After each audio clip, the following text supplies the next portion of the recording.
الرحمن الرحیم الحمد للہ رب العالمین والصلاة والسلام علی سیدنا و مولانا محمد وآلہ وازواجہ وذریتہ اجمعین اللہم ارنا الحق حقا وارزقنا اتباعہ وارنا الباطل باطلا وارزقنا اجتنابہ اللہم ارنا حقائق الاشیاء کما ہی اللہم ربنا زدنا علما وعملا واخلاصا یا رب العالمین اللهم صل صلاة كاملة وسلم سلاما تاما على سيدنا محمد الذي تنحل به العقد وتنفرج به الكرب وتقضى به الهوائج وتنال به الرغائب وحسن الخواتيم ويستسقى الغمام بوجهه الكريم وعلى آله وصحبه بكل لمحة ونفس بعدد كل معلوم لك اللهم في هذا اليوم المبارك فرج عنا وعن إخواننا في غزة اللهم نفس كربنا وكربهم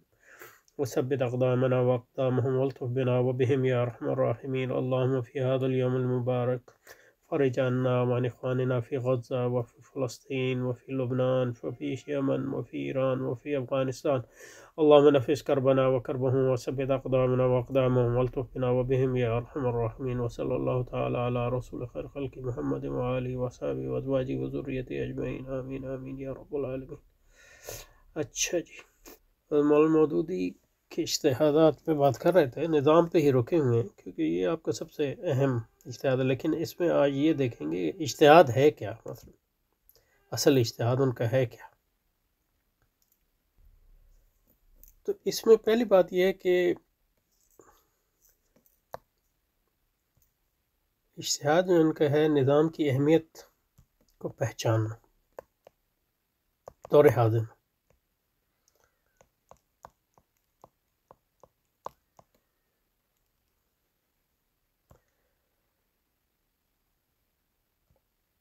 اور تو اس کا تعلق جو ہے واقعی کے ساتھ ہو گیا، اور اس کی بنیاد پہ اسلام کی ایک لحاظ سے تعبیر نو پریزنٹیشن اس طرح کہ یہ چیز واضح ہو جائے کہ وہ ایک نظام ہے. یہ میرا خیال ہے ان کا اصل اجتہاد یہ ہے. یہ نہیں ہے کہ اسلام نظام ہے، کیونکہ یہ تو واضح ہے، لیکن یہ کہ تو اس لیے اس کو کرنے کے لیے واقعے کو سمجھنا ضروری ہے. تو نظام کی کیا اہمیت، نظام کیا ہے، نظام کی اہمیت کیا ہے جدیدیت کی تشکیل نو میں، اور پھر اس کے دن میں مولانا مودودی کا جو کام ہے وہ اہم ہے. تو اس کو دیکھتے ہیں انشاءاللہ، اس کو اسی ترتیب سے انشاءاللہ. نظام یا سسٹم جس کو کہتے ہیں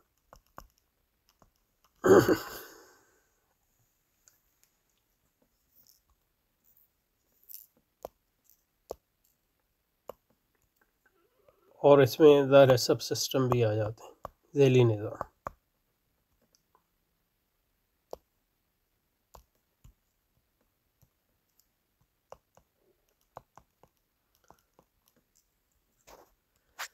اور سسٹم کی یا نظام کی 3-4 خاصیتیں ہیں.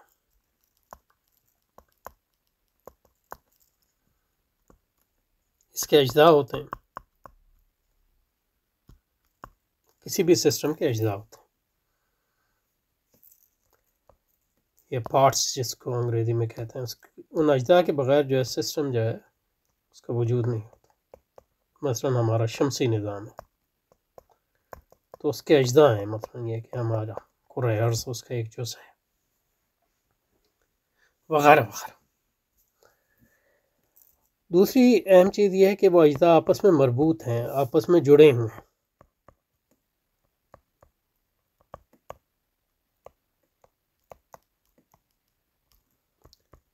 آپس میں جڑے ہوئے ہیں، انٹر کنیکٹڈ ہیں. ایک میں تبدیلی دوسرے پر اثر انداز ہوتی ہے. سورج سے جو زمین کا فاصلہ ہے اگر وہ تبدیل ہو جائے تو اس کا اثر جو ہے اس پورے نظام پہ پڑے گا. اور جب ہم نظام کہتے ہیں تو تیسری چیز اس میں ہے کہ یہ اجزاء جو آپس میں مربوط ہوتے ہیں کسی مقصد کے لیے. یہ جو اجزاء ہیں یہ آپس میں جڑے ہوئے ہیں اور کسی مقصد کے لیے،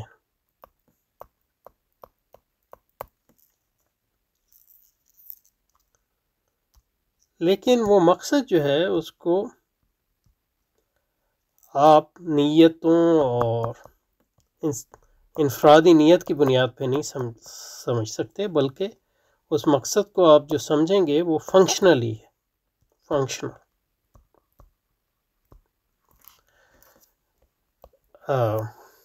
یعنی عمل کی بنیاد پہ۔ تو جب آپ یہ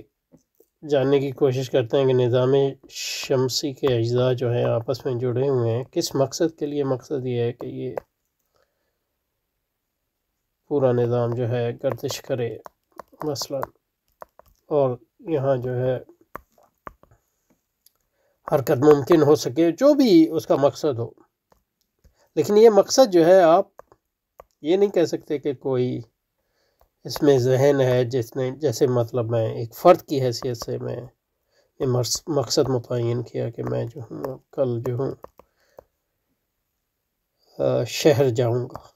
تو یہ مقصد ہے، اس کے پیچھے ایک نیت ہے اور پھر ان مقصد کو حاصل کرنے کے طریقے۔ لیکن مقصد کی غیر نیتی یا غیر انفرادی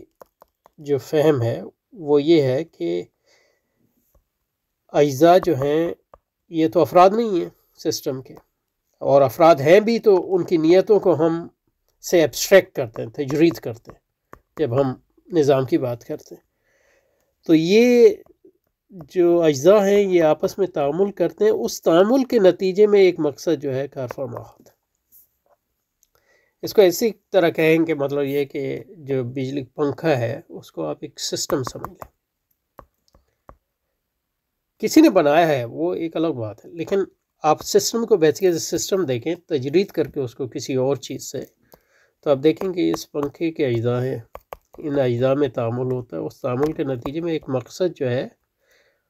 اس پنکھے کا ہوا دینا مثلا، تو وہ مقصد جو ہے فنکشنلی ہم سمجھتے ہیں، یہ نہیں مطلب اس مقصد کو سمجھنے کے لیے ہم پنکھے بنانے والے کی نیت کی طرف رجوع نہیں کرتے، بلکہ اس مقصد کو سمجھتے ہیں اجزاء کے تعامل کے نتیجے کے طور پہ، سمجھے نا؟ تو سسٹم نظام جو ہے وہ اس کے اجزاء ہوتے ہیں، ایک اجزاء جو ہیں ان کا آپس میں تعامل ہوتا ہے، انٹر کنیکشن ہوتا ہے، انٹر لاکنگ ہوتے ہیں، اور وہ اجزاء جو اس تعامل کے نتیجے میں کوئی مقصد جو ہے پورا کرتے ہیں۔ ہر سسٹم کا ایک مقصد ہوتا ہے، اور وہ مقصد ہم سمجھتے ہیں اس کے اجزاء کے تعامل کے نتیجے میں، اور یہ ساری چیزیں ایک کل ہوتی ہیں، ہول بناتی ہیں جو دوسری چیزوں سے ممیز اور ممتاز ہوتا ہے، اس کی باؤنڈری ہوتی ہے۔ تو ہر سسٹم کی ایک باؤنڈری ہوتی ہے، حدود جو اس کو ممیز کرتی ہیں اس کے ماحول سے۔ تو ہر سسٹم ایک ماحول میں ہوتا ہے، اور ماحول جو ہے سسٹم سے بڑا ہوتا ہے۔ تو مثلا یہ ہے کہ سیاسی نظام اس کا پورا ایک ماحول ہے، معاشرہ، لیکن ہم سیاسی نظام کو ڈیمارکیٹ کرتے ہیں اس سے، تو اس میں ایک طرح کی تجرید ہے کہ حقیقت میں سیاسی نظام جو ہے پورے معاشرے کا ایک جز ہے ایک لحاظ سے، لیکن یہ کہ ہم سیاسی نظام کو سیمی خود استقلالی نظام کے طور پہ سمجھنے کی کوشش کرتے ہیں، ماحول سے تجرید کر کے۔ اور سسٹم تھیوری جو ہے جو لومان وغیرہ کی ہے جیسے، اس میں ایک بہت بڑا مسئلہ یہ ہے کہ کس طرح نظام کو اس کے ماحول سے ڈیمارکیٹ کیا جائے، یعنی اس کی تحدید کی جائے، یعنی کس طرح سیاسی نظام کو مثلا یہ ہے کہ معاشرتی نظام سے ممیز کیا جائے، اور اس کی حدود کس طرح وعدے کی جائیں، یا معاشی نظام کو کس طرح وغیرہ وغیرہ۔ تو اس کانٹیکس بہت اہم ہے، کیونکہ اس کانٹیکس میں یہ ہمیشہ ایسا نہیں رہا، یعنی ہر تہذیب میں نظام تو تھا، قرون وسطیٰ میں بھی نظام تھے،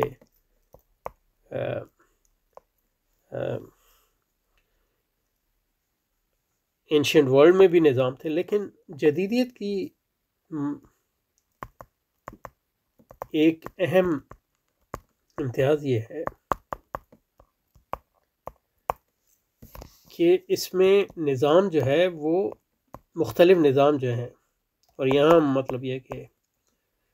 معاشرتی نظام کے اندر کے نظاموں کی بات کر رہے ہیں، وہ معاشرے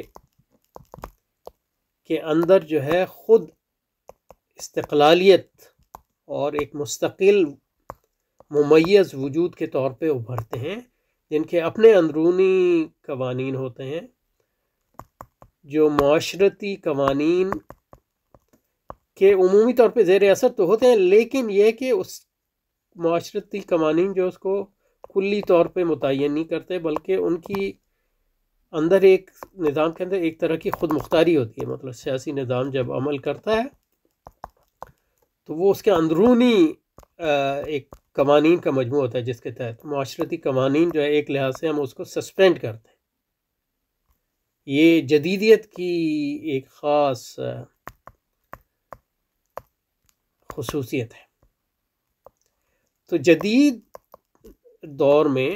سرمایہ داری کے فروغ کے نتیجے میں اور استعمار کے فروغ کے نتیجے میں اور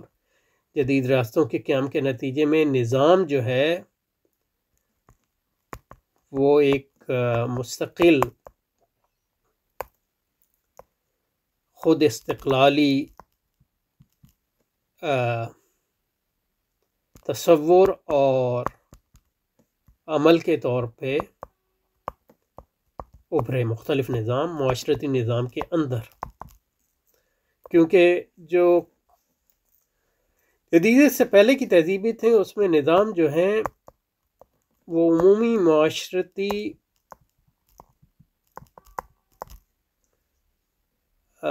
نظام اور لائف ورلڈ تہذیب کے اندر ضم ہوتے ہیں، اس طرح کہ ان کو بڑا مشکل ہوتا ہے ممیز و ممتاز کرنا۔ اور یعنی ایسا نہیں ہوتا کہ آپ جب سیاسی نظام کے اندر ہیں تو آپ کی حیثیت بحیثیت باپ کے اور بحیثیت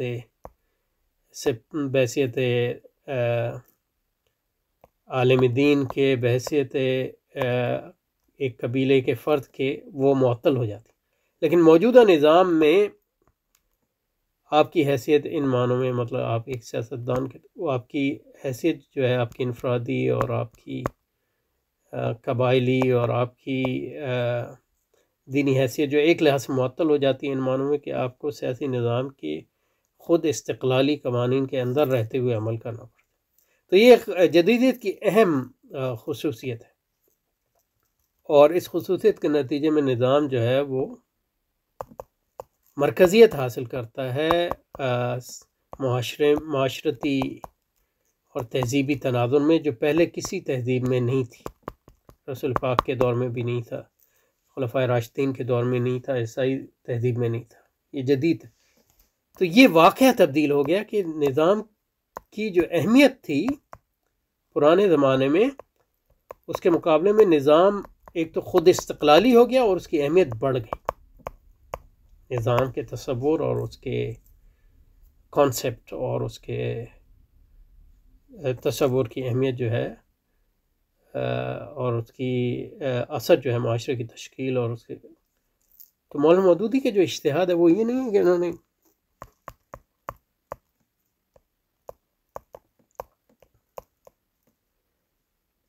سب سے پہلے بتایا کہ اسلام ایک نظام نہیں، تو ہر ایک کو پتہ ہے اسلام ایک نظام ہے، لیکن انہوں نے یہ بھانپا کہ نظام کی جو حیثیت ہے موجودہ تہذیب میں وہ مرکزی ہو گئی ہے، اور نظام خود جو ہے مستقل حیثیت اختیار کر رہا ہے جو تاریخ میں جو ہے پہلے موجود نہیں تھی۔ تو اس کے نتیجے میں ہمیں اس واقعے کی تغیر کے نتیجے میں ایک نیا اجتہاد کرنا پڑے گا کہ اسلام کی ایک نئی مجتہدانہ تعبیر ان معنوں میں کرنی پڑے گی کہ اس تغیر واقعے کے نتیجے میں جو مسائل پیش آئے ہیں اس پہ اسلام کا نقطہ نظر اور اسلام کا نظر واضح ہو جائے۔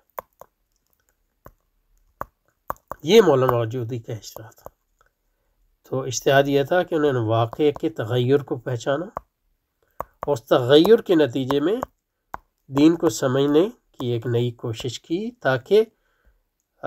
یعنی سنت کے اندر رہتے ہوئے کوشش کی تاکہ یہی مجتہد کرتا ہے تاکہ جو ہے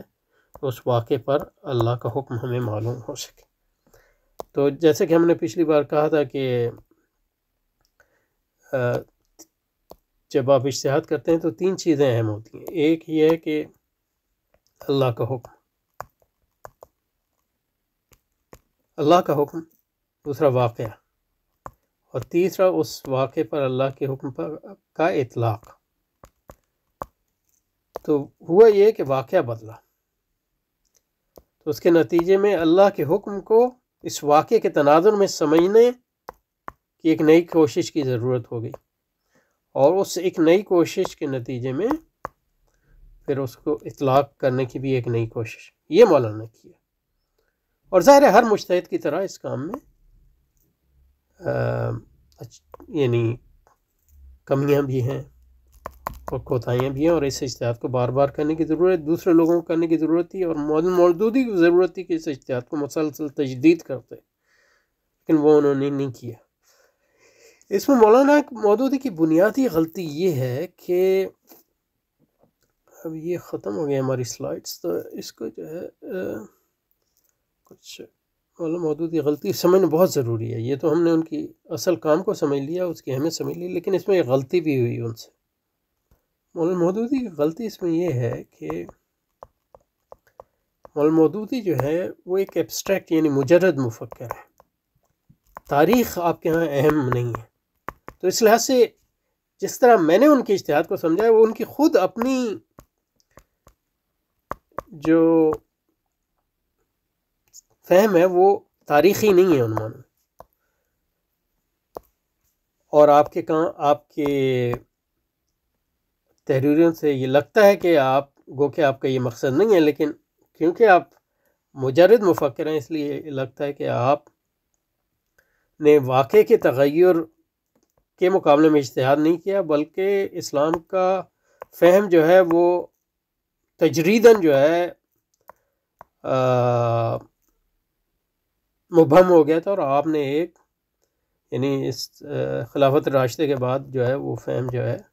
مبہم ہو گیا تھا، اور آپ نے جو ہے آج آ کے اس کا احیاء کیا ہے اس کی پیورٹی میں۔ تو اس کے نتیجے میں ظاہر ہے جو واقعے سے آپ کے اجتہاد کا تعلق ہے وہ بالکل کٹ جاتا ہے، اور ایک یعنی بدعتی تشریح جو ہے اس اجتہاد کی ممکن ہو جاتی، جو آپ کا مقصد نہیں تھا وغیرہ وغیرہ۔ تو یہ کہنا چاہتا، تو یہ مطلب یہ ہے کہ اختصار کے ساتھ بیان کیا، لیکن یہ بہت اہم بات ہے، اور اس کو یعنی کہہ دیا ہے، تو اس کی تشریح انشاءاللہ ہم بھی کریں گے اور دوسری لوگ بھی کریں گے انشاءاللہ۔ السلام علیکم۔